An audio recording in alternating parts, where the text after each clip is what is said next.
So hello दोस्तों, आज की वीडियो में बात करने वाले हैं। आपके मन में ज़रूर ख्याल आता होगा कि जो आप बैंक की केवाईसी करते हैं उसे अप्रूव कौन करता है और ये अप्रूवल कैसे होता है। दरअसल जब भी आप अपनी बैंक की केवाईसी करते हैं, यानी अपना बैंक अकाउंट अपने पीएफ से जब लिंक करते हैं, तो ये जो है आप जब लिंक करते हैं तो उसी समय जो है ये आपके पीएफ पोर्टल पे वहाँ पे सेव हो जाता है।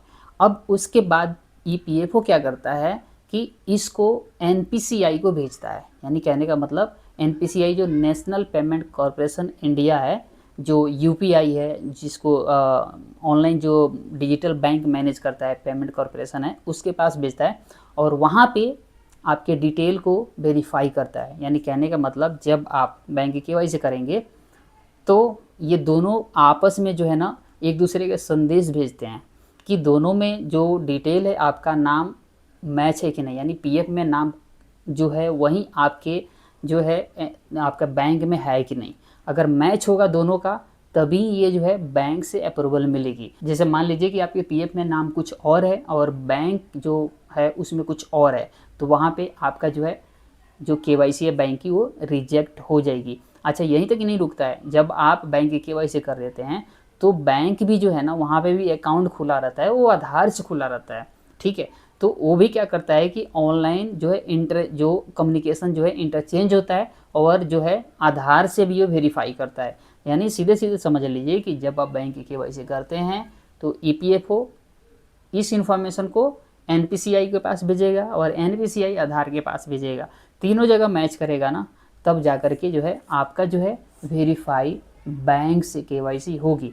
अच्छा, ये स्टेप 1 है। उसके बाद फिर क्या होता है, ये होने के बाद दूसरा स्टेप आता है।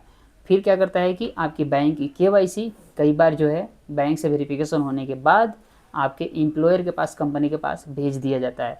तो अगर थोड़ी भी बहुत आप मिसमैच आती है तो क्या होता है कि आपके एम्प्लॉयर कंपनी के पास चला जाता है और कंपनी अप्रूवल करता है, तब जाकर के आपकी बैंक केवाईसी वेरीफाई होती है। लेकिन अगर आपका सारा डिटेल सही होता है ना, तो वहाँ पे आपकी बैंक से ही वेरीफाई हो जाती है और ये वहाँ पे लिख के आता है वेरीफाइड बाई बैंक। ठीक है, अगर जब एम्प्लॉय करता है तो वहाँ पे लिख के आता है e signed by verified by employer या कंपनी। ठीक है, तो आप जब भी बैंक की केवाईसी करिए तो आप ज़रूर चेक कर लीजिए सबसे पहले कि पीएफ में नाम क्या है। अब वही सेम नाम आपके बैंक में होनी चाहिए, यानी बैंक के पासबुक पे आप चेक कर लीजिए सेम नाम है या नहीं है। अगर थोड़ा भी आपको डिफ़र लगता है, जैसे ABCD में भी डिफ़र लगता है कुछ भी, तो आप सबसे पहले दूसरा बैंक अकाउंट खुलवाइए या फिर जो बैंक की केवाईसी करने जा रहे हैं उस बैंक में अपना करेक्शन करवाइए। फिर आपको ये भी देखना है कि जो आपके आधार में नाम है वो भी सेम बैंक से है या नहीं है। अगर नहीं है तो भी दिक्कत आ सकती है। तो इसलिए आपको 3 चीज़ मैच होनी चाहिए। पहला आपका पीएफ में नाम, दूसरा आपके बैंक में नाम, तीसरा आपके आधार में नाम। ठीक है, ये सारी चीज़ें जो नाम है मिसमैच नहीं होनी चाहिए, बिल्कुल मैच होनी चाहिए।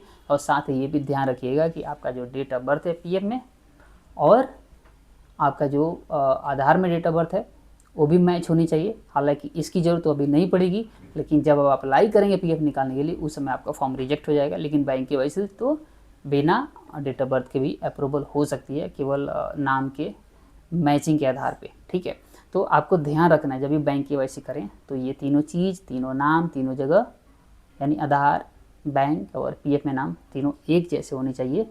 क्योंकि आप जब भेजते हैं तो ये इन्फॉर्मेशन ईपीएफओ तक नहीं रहता है, ये एनपीसीआई को भी भेजता है और वहाँ से आपका वेरिफिकेशन होता है बैंक से, नाम जो आपके बैंक में है या नहीं है। उम्मीद करते हैं कि इन्फॉर्मेशन आप लोगों के लिए हेल्पफुल रहेगा। मिलते अगले वीडियो में, तब तक के लिए नमस्कार, बाय बाय।